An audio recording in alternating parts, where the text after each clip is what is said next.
Estimada audiencia, tengan todos muy buenos días. Entonces vamos a darle inicio a una serie de conferencias, de presentaciones o charlas, pues conmigo mismo, porque toca así porque de momento no tengo una audiencia que me pregunte acerca de lo que fue la reforma tributaria que hizo el pacto histórico. Ahora, el 13 de diciembre fue que aprobaron ya la ley, ya está aprobada ya la ley de la República. Ya el presidente dio el aval, 13 de diciembre del 2022. Entonces, voy a hacer un análisis. Primero que todo, vamos a hacer a mirar el marco histórico de lo que son los movimientos o las doctrinas económicas que nos rigen ya ahora en la época moderna, es prácticamente desde el liberalismo. Las más recientes vienen desde el mercantilismo, que comienza con la colonización en el siglo XV, mercantilismo. Pero vamos a... sí, se puede inventar, ¿por qué no? El mercantilismo en el siglo... No es algo tan... una cosa del otro mundo.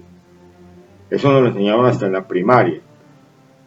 El mercantilismo era lo que hacía España, cuando empezaron a llevarse en el oro de aquí de Colombia. La riqueza de un país está en la cantidad de plata y oro que poseen. Desde la escuela primaria no lo... Y España se enfocó, por eso fue en esa época, perduró hasta el siglo XVIII. Ya en el siglo XVIII con la revolución industrial, ya vienen nuevas teorías, ya se habla de industrialización, de la riqueza, de acuerdo con la teoría de Adam Smith, ya es la cantidad de productos y servicios, es lo que nos rige hoy en día. Ya por lo que, por lo que ya se empezó a hablar de la división del trabajo, de la productividad, y ya el mercantilismo ya no más. Ya pasó, claro que todavía rige, todos nos rige, todas las doctrinas económicas nos siguen, todavía nos rigen, están mezcladas. Hasta el marxismo-leninismo nos rige todavía. Entonces, sí, el estatismo es que el Estado tenga que manejar todo, que el Estado nos va a proteger, nos va a dar la comida, nos va a dar todo. Pues el mismo paternalismo, donde miramos a ese Estado como nuestro papá que nos da todo. Entonces, quiero que hagamos esos análisis para poder mirar bien ya, para que podamos trascender, porque es que no es llegar uno ahí y bla, bla, bla, no, hay que trascender, mirar de dónde vienen las cosas. Entonces, vamos a revisar eso, luego vamos a mirar el movimiento ya, lo último que nos rige. Entonces, después de ese liberalismo, a raíz de la crisis de 1929, viene el keynesianismo, donde ya John Maynard Keynes, inglés, el otro es escocés, Adam Smith es escocés, entonces ya él dice que el Estado tiene que intervenir. John Maynard, en el liberalismo no, el Estado no interviene. Ahora el neoliberalismo pues sigue lo mismo, el Estado no tiene por qué meterse con nosotros para nada.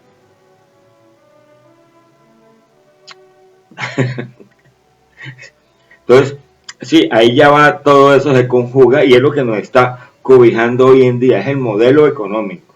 Cada país, de acuerdo a su historial, a la trayectoria que haya llevado, pues lo mira, Estados Unidos lo tiene a su manera, Francia a su manera, España a su manera, Colombia, pero lo que quiero aclarar en este estudio es de que la corriente que nos rige hoy en día es el neoliberalismo.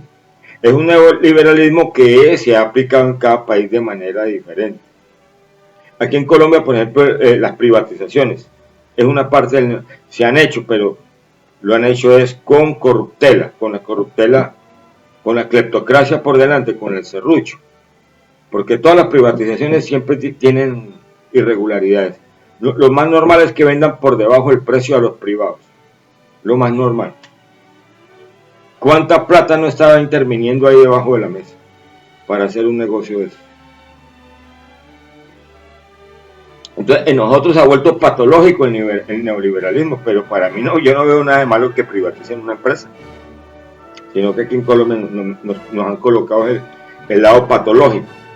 lo mismo la cleptocracia, de que todas las leyes y todos los decretos, todos vayan regidos a eso, enfocados a, a ordeñar a los ciudadanos, de alguna manera, sea con los recursos naturales, o sea, renovables o no renovables, o con los mismos impuestos.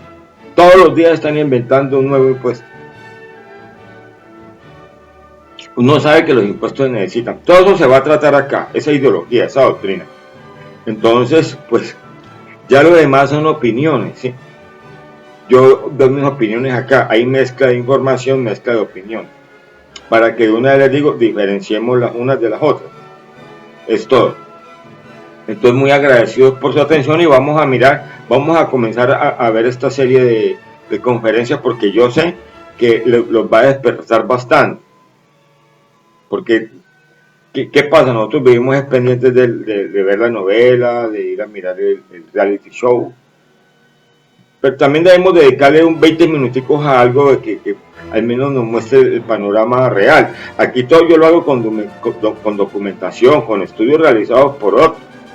Por eso les aclaro, son estudios que son de esos científicos economistas y yo pues participo, doy mis opiniones.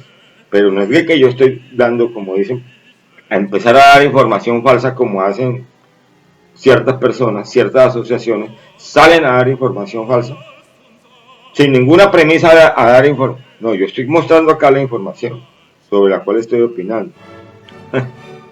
Bueno, muy amables por su atención. Mi nombre es Julio César Vázquez, investigador independiente de la empresa Oil and Gas Consulting and Investigation. Soy ingeniero de petróleo de la Universidad de América y vivo aquí en La Dorada Caldas, Colombia, Sudamérica. Entonces, pues, espero que disfruten de estos trabajos, ¿no? Porque decía Sócrates, el conocimiento os hará libre. Bueno,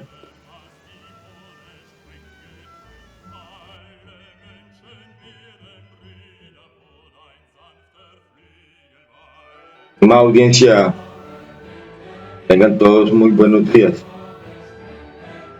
Entonces, vamos a darle inicio a esta presentación, a esta serie de presentaciones acerca de la reforma tributaria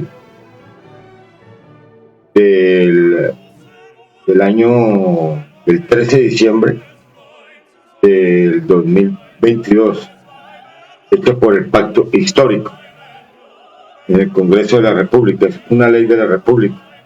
Pero entonces, antes de comenzar a revisar esa reforma tributaria, vamos a mirar la ideología sobre la cual está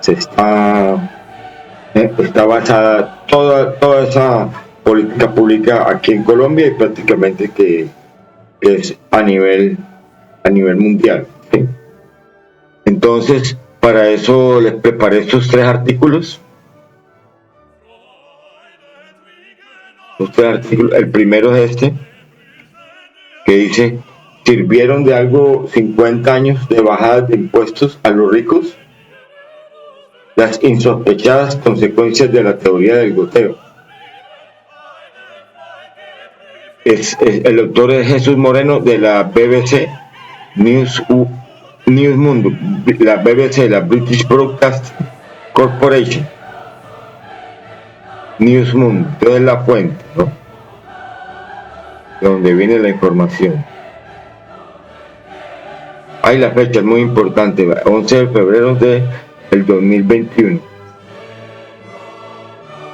Y pues el artículo trata, básicamente dice que la teoría del goteo prometía que si bajaban impuestos a los ricos, se acababa beneficiando también el resto porque ese dinero se invertía e impulsaría la economía.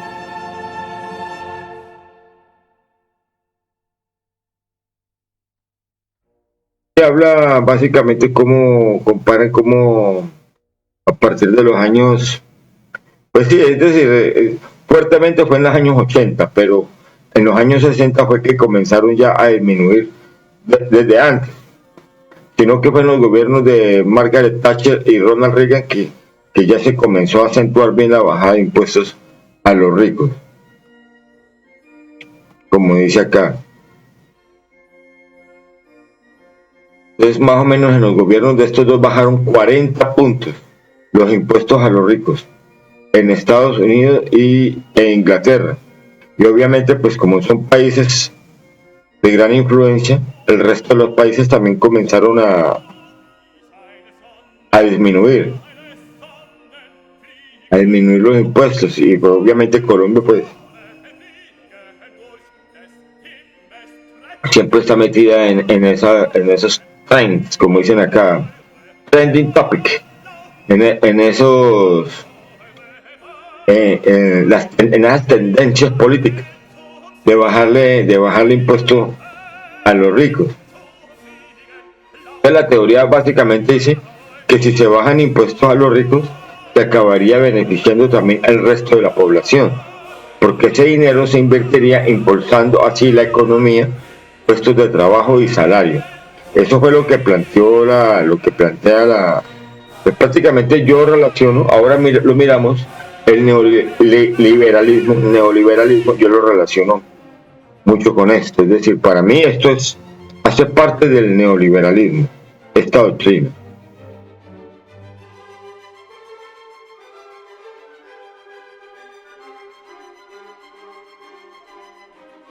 Entonces hay dos científicos, que David Hope y Julian Lindbergh, de la London School of Economics, que empezaron a trabajar sobre el asunto, e hicieron un estudio a nivel global en diferentes países, dice pero antes de mostrarles el estudio, dice aquí, los gobiernos no deberían preocuparse por las consecuencias económicas de subir impuestos a los ricos.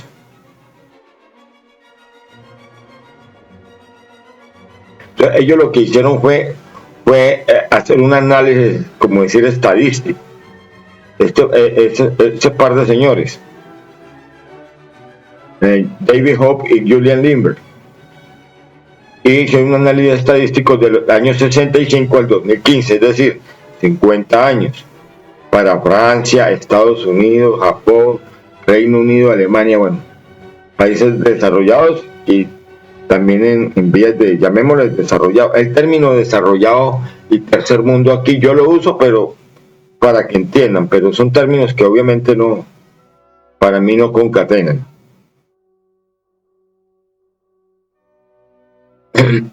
Entonces ya empezaron a darse cuenta de que lo primero, de que en Estados Unidos los impuestos a los más ricos bajó del 91% al 37%.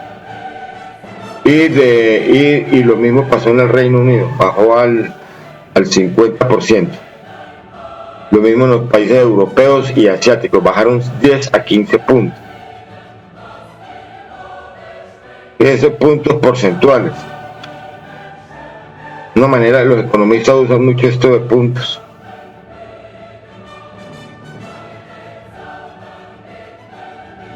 Término punto. Entonces ahí están los estudios. Ahí se ve claramente cómo bajaron cómo la inversión a partir de más o menos de los años 70, 80, menos de los años 70, 80, empezaron a bajar. Los gobiernos fue donde más se acentuó, los gobiernos de Ronald Reagan y Margaret Thatcher, que los consideran los padres vamos a decir, no los padres del neoliberalismo, sino los que lo aplicaron, lo impusieron. Como decir Lenin allá en Rusia, fue el que impuso el marxismo, a como lo interpretan cada uno, ¿no? Aquí el neoliberalismo, en Colombia yo lo llamo pseudo neoliberalismo, porque aquí lo enfocaron fue a la manera colombiana, donde no se puede, donde lo primero que aclaran los autores es de que no se puede hablar del neoliberalismo como una corriente igual a una doctrina económica, igual como se habla de marxismo o liberalismo, no. Esto es una mezcolanza de todo. El neoliberalismo ya es en épocas recientes, después de esta depresión, que han habido recesión. Entonces hay una mezcolanza de todas las doctrinas que han habido, hasta marxismo. Bueno, ahí pueden ver ustedes cómo Estados Unidos, Reino Unido, Alemania, Francia, Japón. Lo mismo enfatiza el artículo sobre las herencias, ¿no? De que también las herencias los herederos, las grandes fortunas, siguen pasando de generación en generación. También habla de los monopolios, es decir, de que hay muchas inversiones, hay inversiones que son más arriesgadas que otras. Por ejemplo, un monopolio. Aquí en Colombia, por ejemplo, que les gustan tanto los monopolios, a pesar que en una economía neoliberal eso no debe existir. El monopolio de Ecopetrol, que manipulan todo, precios, oferta y demanda, todo. Eso no, para un neoliberal, eso no debe existir, pero aquí en Colombia el neoliberalismo desafortunadamente lo enfocaron fue al clientelismo y a la cleptocracia. No lo han enfocado como debe ser. Ahora les explico más o menos una idea de la doctrina. Le colocaron la parte patológica.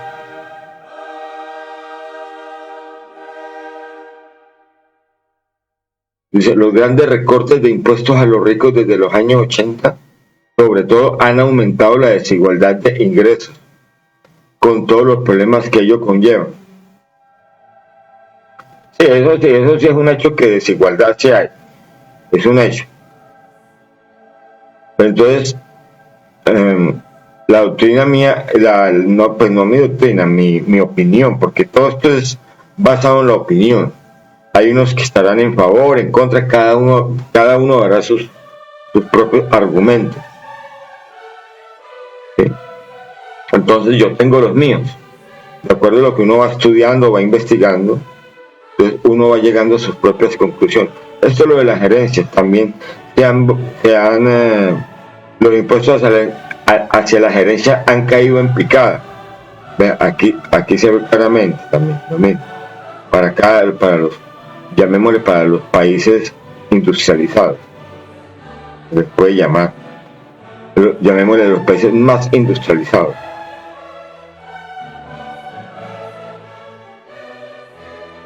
Me gusta mucho este dato acá que hablan de Bill Gates, Steve Jobs y Amancio Ortega, pues cómo ellos comenzaron el aspecto romántico de comenzar una empresa en un garaje y llegar a ser lo que son, y luego hacer el análisis de que las gerencias,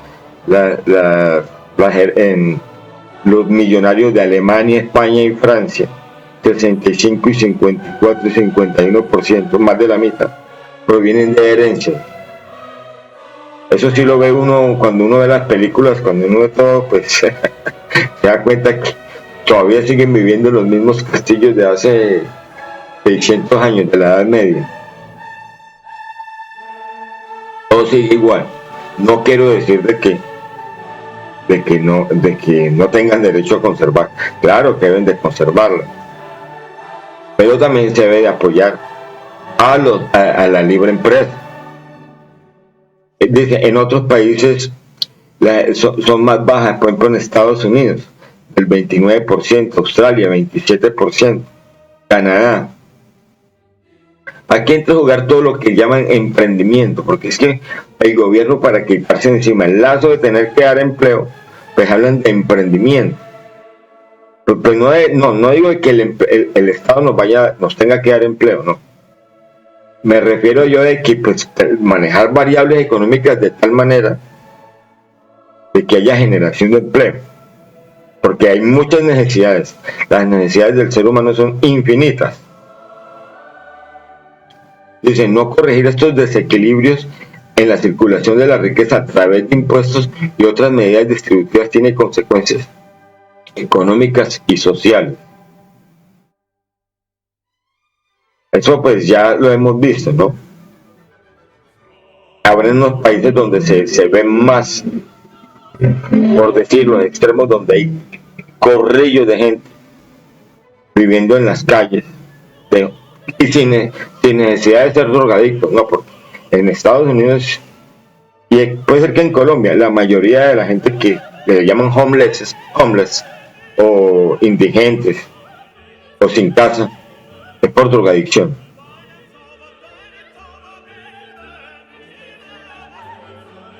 Entonces ellos hablan mucho aquí de la desigualdad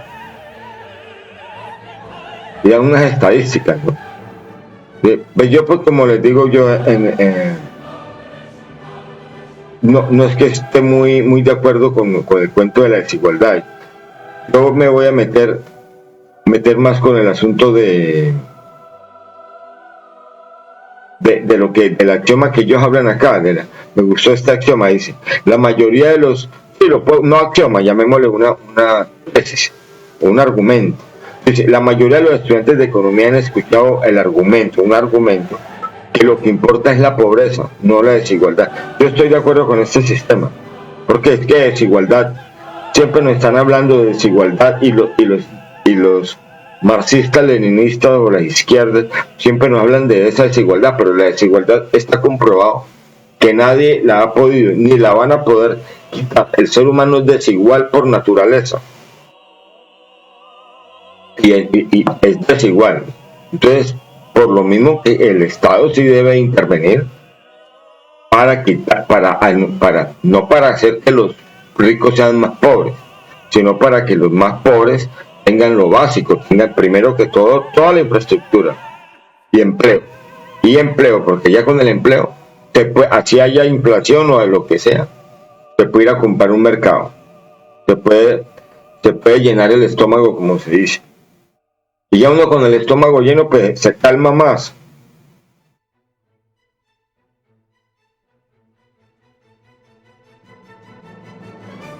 Entonces, básicamente eso es lo que está mostrando el artículo. Pues sí, aquí habla, esto es un análisis para Latinoamérica hecho por la Comisión Económica para América Latina y el Caribe, CEPAL, donde dice que el 10% más rico posee el 71% de la riqueza y tributa solo el 5.4%. Ese es el producto de la teoría del derrame o del goteo. Entonces, aquí muestra cómo los países, los ricos los ricos donde menos pagan impuestos, de acuerdo a la proporción de riqueza que tienen aquí en Latinoamérica, comparado ya con Europa. Mire, por ejemplo, con Estados Unidos. Hasta en Estados Unidos pagan más impuestos los ricos. Estamos hablando en porcentaje, ¿no? Mire Suecia.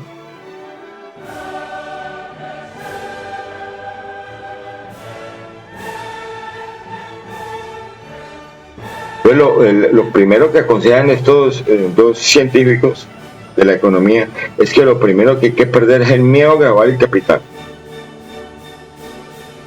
No hay evidencia de que los impuestos tengan efectos negativos sobre el crecimiento. También hablan aquí de los paraísos fiscales. Ellos dicen que los paraísos fiscales pues prácticamente es una manera, es romper el contrato entre el individuo y el Estado, porque la idea es de que haya bienestar para todos, ¿no? Ese es otro modelo económico, el modelo del bienestar.